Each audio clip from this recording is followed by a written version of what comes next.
What's up, fight fans? Your boy P. Welsh here, bringing to you UFC Fight Night. Machado Garry versus Prates, coming off another monster week, 9-4. Doing really well on the picks here. Excited to bring you down, bring you this card off the week back. Starting us off in the women's bantamweight division, Chelsea Chandler 6-3 coming off a loss versus Jocelyn Edwards 14-6 coming off a win. Same metrics, 5 foot age, a 2-inch reach advantage for Edwards here, and starting off the card here, big favorite for Edwards, and I mean for considerable reason. She's a much more polished fighter, and Chandler will never escape the running in the UFC memes.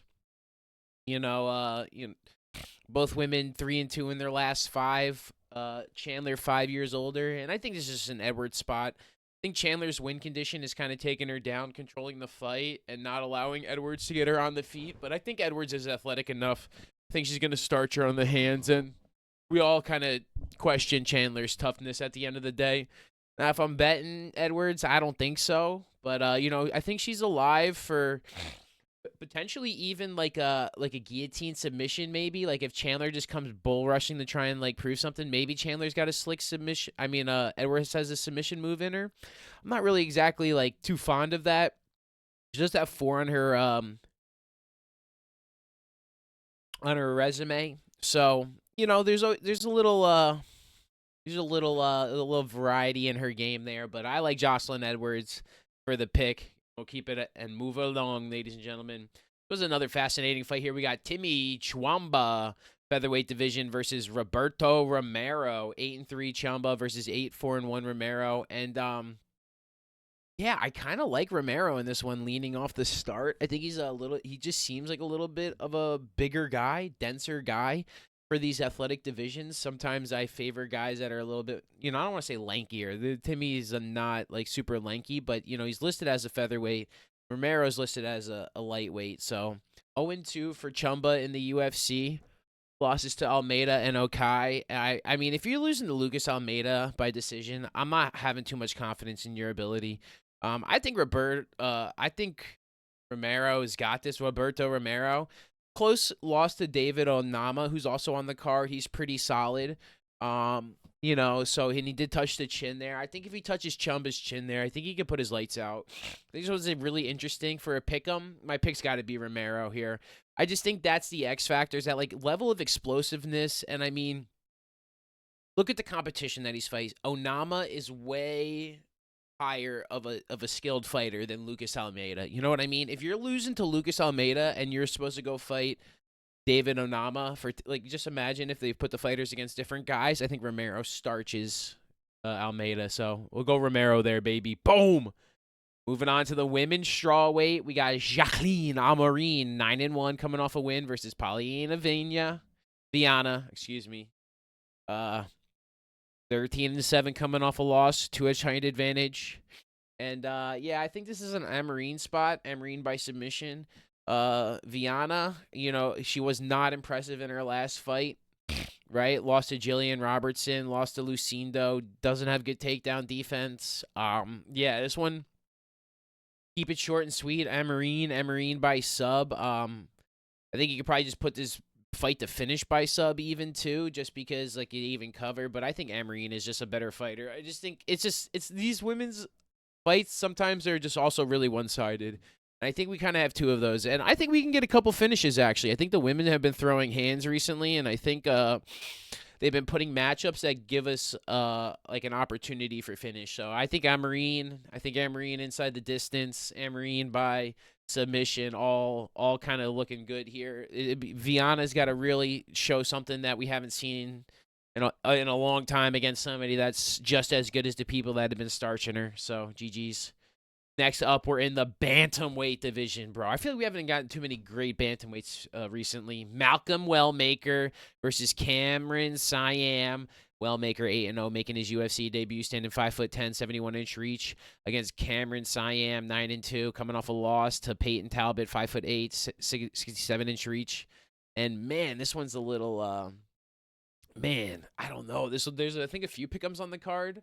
And this one I feel the least best about because I personally think Siam will rebound after that last defeat. He did not look good, but I also think Talbot's really just somebody that's not a good matchup for him. But back-to-back losses from Rodriguez and Talbot against Wellmaker, I'm a little worried about Wellmaker being able to touch the chin and put him out.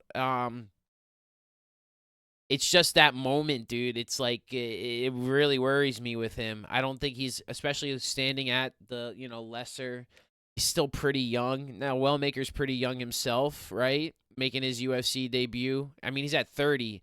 I don't know, man. I kind of like Wellmaker here. I don't feel really good about the pick. I'm not a super confident pick. I also just don't want to take Siam and him. Just like sometimes when these guys get cracked and they go down, they're just never the same. They're just not the same, right? It's like in NFL guys when they get an injury, the prospect, they're never as highly talented as they were, right? The recovery takes out the prime in them. I think that can also happen in some young fighters as well. We've seen some, it's just nothing personal. It's just one of the things that I really worry about when I watched him. And, but like hopefully he used it to get better. He hasn't fought in quite a minute. That fight was well over a year ago, right? March 23rd. So we got a year and a month on recovery, which I think is very good for a young fighter. He don't need to rush back into the octagon as a young guy. Get better, get fighting. I don't like this matchup for him, but I do think it's a winnable position. I do think if he does have I think he has takedown advantage, right? And I don't know if he'll get the submission, but I think he has an advantage to get the submission. That's another thing that just worries me about Siam. I mean, Terrence Mitchell, he's not good. So, like, it's just one of those things. Like, he really hasn't fought anybody, and he's fighting grown-ass men. You know what I'm saying? Like, that's my thing with, like, trying to pick Siam here. And it's nothing against him. It's like that. But he's 24 years old against a 30-year-old man. He's throwing hands. I don't know. He's just unproven to me. Let's go, Wellmaker. Boom! Moving on, ladies and gentlemen. My guy, Damon Blackshear, 16-7-1, coming off a win versus Alatong Haley, 17-9-2, with a no contest in there, Haley. Both boys coming off a win. 5-foot height advantage for Blackshear, 6-foot reach advantage. And I mean, this is Blackshear all day. I mean, his odds have swelled a little bit. We'll see what really happens here. This is a great matchup for Blackshear, so he really shouldn't, screw the pooch in a way. I think he could probably pick his way to win. Submission. I don't think he can knock out A-Lee, but I really would like to see if Blackshear gets another finish, really finish him up with a sub.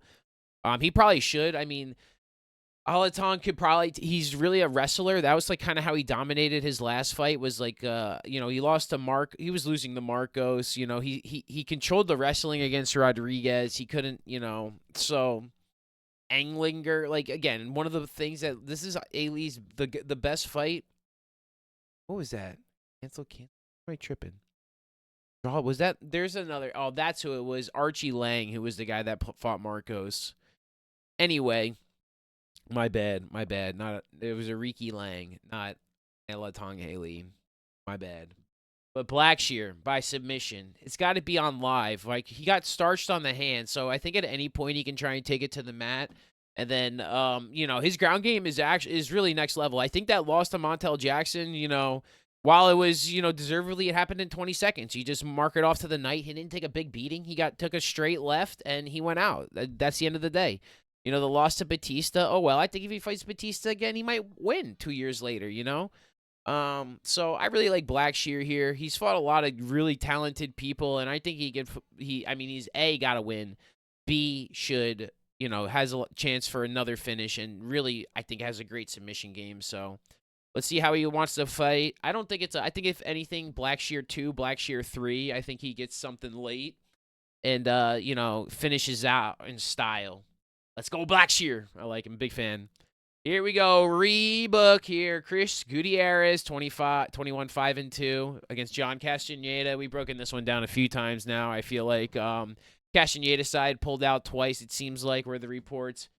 I mean, but the UFC's been cutting people. If Gutierrez got to get a finish here, he still might be cut. I feel like both these guys are just trying to get one more fight on their contract against guys that they feel like they're pretty well matched up and balanced. Pick's always been Gutierrez here. Castaneda's got a lot of reach advantage on him. So, like I said, I always like the shorter guy with the big reach coming over hand right. It's always one of my favorite moves for somebody that's got I think if lefties could do that too, I think people need to develop that kind of switch stance, overhand left. But yeah, I don't know. This one doesn't excite me too much. Split decision, Chris Gutierrez. Let's go, baby. Evan Elda, lightweight division contestant, 9-2 versus Gage Young, debutant, 9-2. 5'10" versus 5'9" with a 2-inch reach advantage for Elder. Yeah, against Gage Young, hometown guy. I think he's the only hometown guy on here. I don't know. Where's Wellmaker from? We got to kind of check out some. He's from Georgia. Georgia? But Evan Elder, Gage Young here. Very exciting fight, man. I want to get behind Gage Young at some point, but I really think we should start with Evan Elder because it's going to end with Evan Elder. You know, Gage Young making his debut. What's there to really go on? You know, we got 6 KO wins, 1 submission, 2 a decision. You know, he's 4-1 in his last 5. Lots of finishes across the board. But Evan Elder, man, he's a freaking violent man, dude. 4 KOs, 2 subs, 2-2 in the UFC. Wins over Flowers and Valdez. I mean, he was out striking Saidakov. Preston Parsons was, that was his debut. I think Evan Elder's got a great chance to win this fight. I think it's pretty not straightforward, but I think he's got a lot of win conditions. I think he's just a more experienced fighter. I think that means a lot, and I don't think by any means he's a bad fighter. I think Elder can get a finish here. I think Elder can get a sub. He can get a knockout. I'm a little worried about Gage Young in the big stage at home in that. I hope he shows up, and I hope he's ready to fight because Elder's going to bring it, man. And in the lightweight division, it's go big or go home. So let's see what Young has. Let's see what he can bring to the table and see him make a name for himself in his home crowd. That'd be insane. I hope he puts the L on my record. But we're going to take that Evan Elder. And that's probably the official pick. I mean, it's pretty, I think, in terms of even like handicapping, what do we got him at, like minus 200 right now? So I think there's, it's minus 258, which I think is a great parlay piece with some of these other guys if you really want to get spicy with it. Now, like I said, I think Young can win. I think he's got to knock him out. I think he's got to get a big finish. That's his best chance to win early in the UFC, making your debut at 24 years old, hometown crowd. I really think that's the win condition. And that's what we'll see. Let's see a banger. I think this one's got violence all over it. Let's go, baby. Flyweight bout. Matt Schnellington. Retired, unretired. Matt Schnellington. Soon to be re-retired by Jimmy Flick. 16-9. 1 no contest. 17-8 for Flick. Loss. Jimmy Flick. What do we got? Flick submission here. Plus 225. He's been bet down. I think he opened up at 265. Jimmy Flick's at 165 right now. So, Jimmy Flick submission, Matt Schnell decision, but Matt Schnell's got a freaking he goes to bed, dude. You can't pick Matt Schnell by decision. This is Jimmy Flick all day. I like Jimmy Flick here. He's just an absolute tank of a grappler. And at some point, like, he'll just stand there. Schnell will be like, "Yeah, we're gonna strike," and all of a sudden he's gonna snatch. Where I could see like Jimmy Flick by heel hook or something silly. I got him with something, man. He's a submission specialist. You can never count him out, and I just think that plus control time. You know, I mean, Matt Schnell literally felt like he retired. I don't know if there's an announcement. And now he's back fighting. So I don't want to cover this one too much either. I am really on Jimmy Flick. I don't know if I'll bet him anymore that it's bet down, but the Jimmy Flick is the official pick, and I'm not even feeling too silly about it because like if you've watched a Matt Schnell fight, you're gonna be like, how would you pick Matt Schnellington? Matt, add the L's, Schnells. So, I just think he's going to get caught in a bad spot, and Jimmy Flick's going to punish him. GG's. Let's go, baby, to the main card. We're in Kansas City, Missouri. And what a fight here to start us off. Iskram Aliskerov versus Andre Muniz, 15-2. Ikram, 24-6, Andre. Ikram coming off the loss to Bobby Knuckles. Muniz. Who did Andre beat? I didn't really look at Andre. I mean, how are we really Jun Young Park by split decision, losses to Craig and Brendan Allen, Uriah Hall win, Eric Anders win 4 years ago. Ikram 1, Ikram 2. I made a bet with Ikram under 1.5 rounds in this. It's like at minus 110, I think you give him 7 minutes to get him out there. I think you can finish him early in the second. I think Muniz could definitely run around for a little bit in the first round, maybe get him out. That's why Ikram round 1. But also that kind of covers like sub potential too. I like just the under 1.5. I think this fight reminds me of Krylov versus just Reyes from the other week to start off the card. Just violence. This is whatever's happening is going to be violent. So um they've rescheduled this a little bit, right? This is the third kind of rebooking, but um supposed to be last June, but maybe that was when they had the Whitaker fight, and then they rebooked it, and then that had to be rescheduled. So yeah, that's exciting. I mean, Ikram here. I like the under 1.5. I put in one of my official one of my bets. I did a 2-pick with money line, so we got Ikram there. Hopefully under 1.5. Let's go, baby. Welterweight division. We got Randy Brown, 19-6, coming off a loss, versus Nick Dalby, coming off a loss, 23-5-1, 2 no contests for Dalby.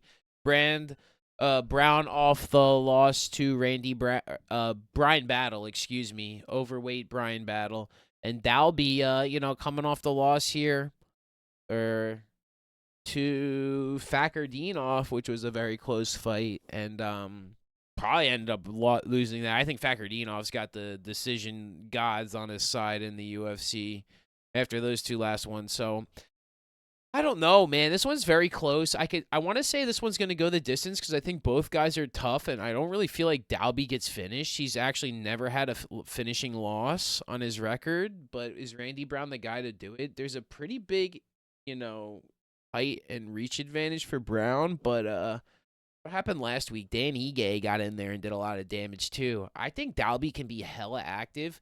He's always an underdog. He's always going to be a live dog. And man, this one I'm kind of going back and forth about because I could see Randy Brown finishing Dalby, but like, can you really try and predict that when this never happened? Like, come on now. So I don't know. I kind of like the over. Like, I was thinking about it as I was like breaking down this video. I'm like, this probably fight goes to the decision, right? It's probably split decision for Randy Brown, maybe. I think it's a very close fight, and I think Dalby is definitely live to win. Definitely could be Dalby by split decision too. I like the over. Like, I really think the fight goes the distance. Are you really gonna pick Randy Brown to knock out Nick? Like, you know what I mean? No way, man. I like Randy Brown a lot, but like, he ain't exactly been tearing people up, right? And if anything, he's getting finished. Before that, triangle armbar or that was from the grappling, but JDM finished him. So Luque finished him. I kind of like that. I'm going to throw that into a new one. I got a little something that I'm working on for a couple of them. I think I was going to do one with the Black Shear, and I'm definitely going to maybe put this one in one too. But like, yeah, I don't know. I kind of want to pick Dalby here. Like, I think this one is going to be left up to the judges' scorecards. Now that I say it, oh, man, I have no idea, dude. This is not even like an official reversal. Like,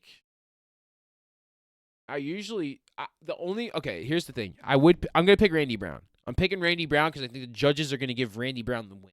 I actually think Nick Dalby will win the fight in terms of the fans in the eyes. This got split decision all over it, right? Like, unless I don't know. I think, can Dalby get a finish? Absolutely. Dalby kind of reminds me of like a little Dan Ige where he just comes in there and just does he's just an absolute freaking warrior, dude. He's going to go right through you. Yeah. Randy Brown by decision. Nick Dalby robbery for the underdog. Let's go. Next up, we're in the middleweight division. Michel Pereira versus Abus Magmadev. Bro, what a matchup here with 31-12 and 2 no contests is coming off a loss to Fluffy Hernandez. And Abus Magmadev, 27-6, coming off the win, I think, against Bruno Ferreira. Man, this is really a show-me fight. This is a show-me fight for Abus, for Pereira. Pereira is a finishing machine, but the first guy of real talent that he went against, he got absolutely starched in a 5-round main event. And I think Abus is closer to Fluffy than anything else, but I'm not exactly sure if Abus has fought anybody as athletic as Michel Pereira. He does have losses to heavy-handed guys like Barallo and Strickland. I really, he hasn't fought anybody that's super athletic like this, and I wonder, You're not gonna be able to take a guy down like this and keep him down.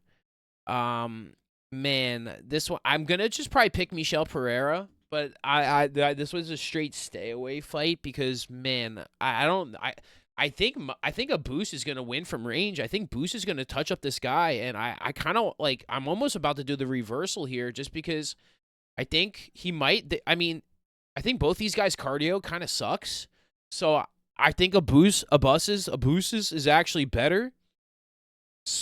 Oddly enough, for the first, for one time in his fight, like Pereira's crazy, but if he doesn't get the guy out in the first round, like, kind of reminds me of like a little bit of a Hamzat, but a striker version.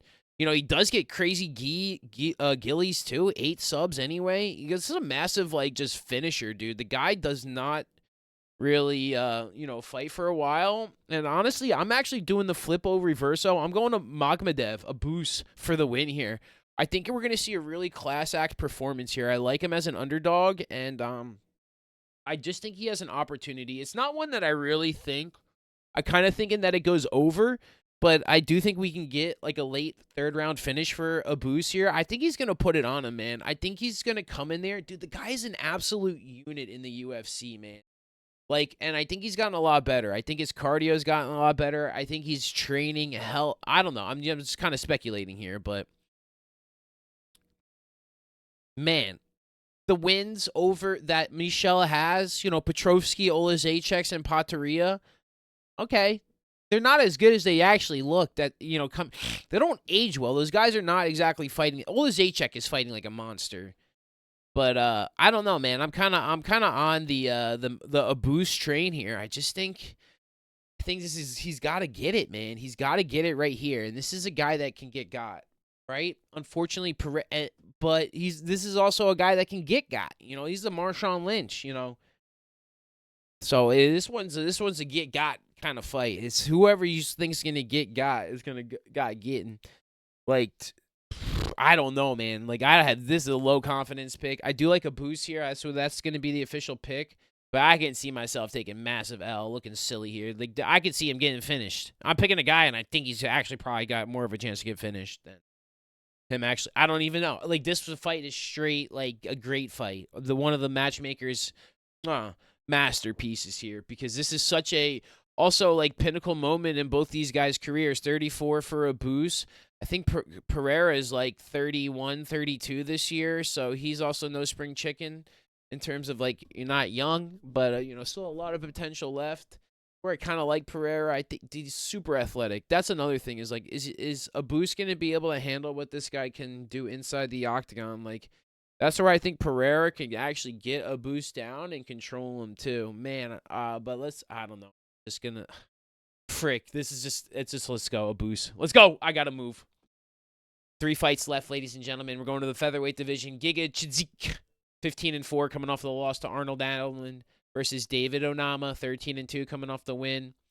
And man, I don't know. This one's back and forth to me too. I think I'm just gonna pick Onama here. It's just kind of like I'm kind of fading Giga, even though like this one has decision written all over it. But that fight with Arnold, man, he hasn't ascended. You know what I mean? Like if you just look at this, like what are we looking at? Old stuff. He hasn't ascended. In 36 years old. In the last 4 years, you're losing to Allen and Qatar. Not exactly Allen's really good. Don't get me wrong, but he did not look good in that fight either. So I think Onama's gonna put it on him. I think Onama's gonna win. I really do. I think the win against Romero is his last one. I think that's gonna age well once we see him get another win here. I don't know if he'll get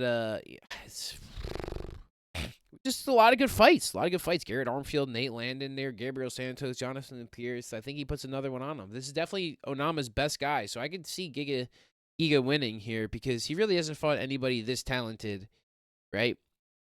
So that's another thing. Giga has fought Arnold Allen.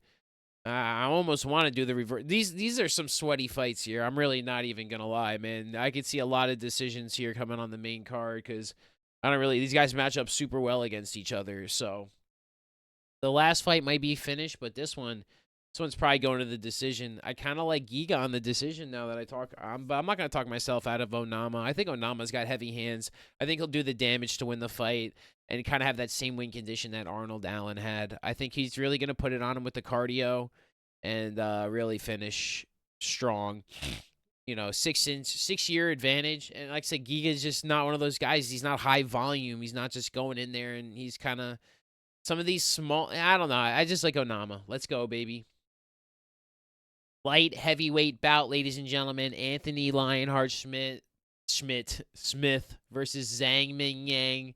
Smith coming off the loss to oh man, not a good fight. Versus Zhang, who's kind of a unit on a few fight winning streak here. And I think Ming Yang here. I don't like the numbers here. The under 1.5 is -200. A lot of people are really kind of counting Anthony Lionheart Smith out here. Dominic Reyes, he beat him up pretty good. Losses to Roman Dolizd. I question another thing with Anthony's, just commitment to the, what it takes to be a professional fighter. He's a little bit old in the tooth. This isn't a question of him as it's just one of those things that his life happens, man. Things change, and I'm worried, man. Zhang's a robot in there, and you're not a robot back. Worried about Anthony Smith just catching one on the chin here. Ming Yang is clean with it. Not a lot of wasted movement in there. He just comes absolutely hawking the prey. I think Smith's got to get him down, got to get his back and look for a sub somehow. I think Ming Yang can get caught off balance for sure. I think he can overextend if he gets the timing right. This all comes down to how much Anthony Lionheart Smith has been mentally prepared and focused for this fight, because I actually think he can win this fight. I really don't feel I don't want to bet on this fight. In terms of throwing money down, I don't think this is one to throw money down unless you want to take a chance on Smith rebounding. I just think he has a chance to rebound, and he wouldn't take I do think he's a true professional.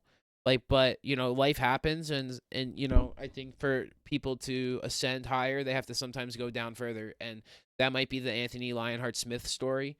And I don't never want to count that man out, because I actually do think he can win this fight. And I'm not gonna pick it because I think it's gonna happen. I'm gonna pick Zhang.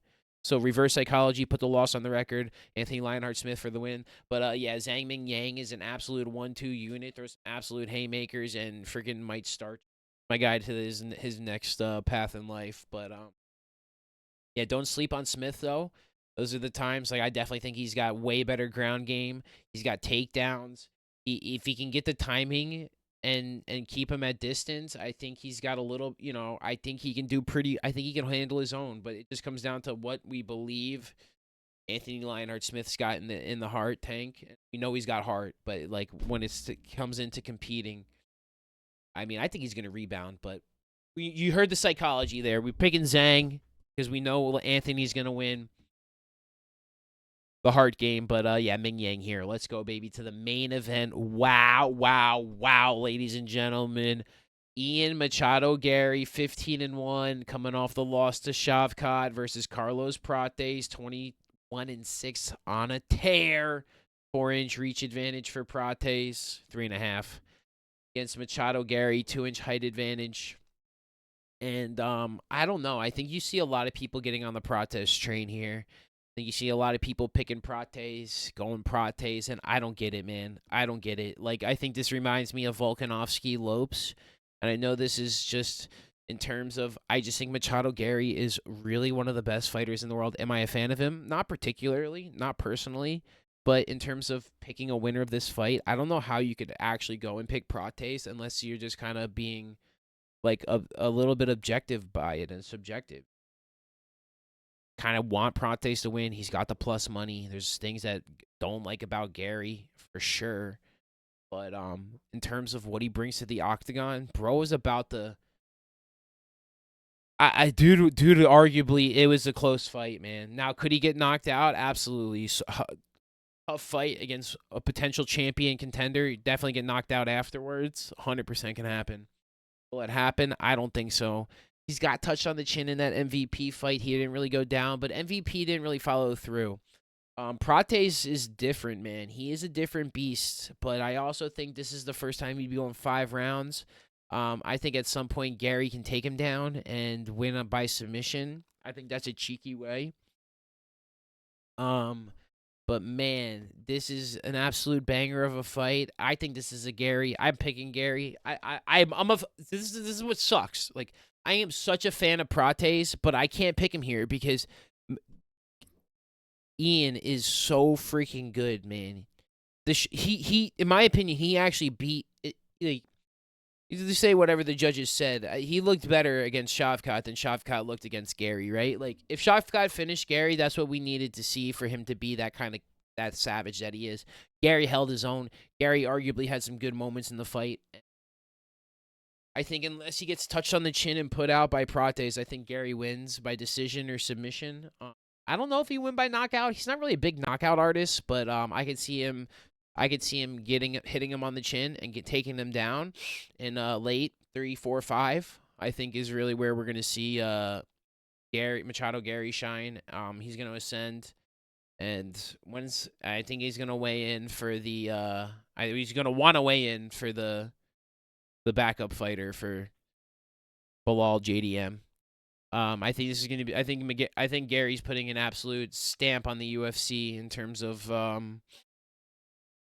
prospect hype train. I think this might be one of his showcase. I don't like the guy. I don't want to pick him. I like Prates. He's he's one of my favorites, but I just think this might be a Garry moment, a Garry ascension spot.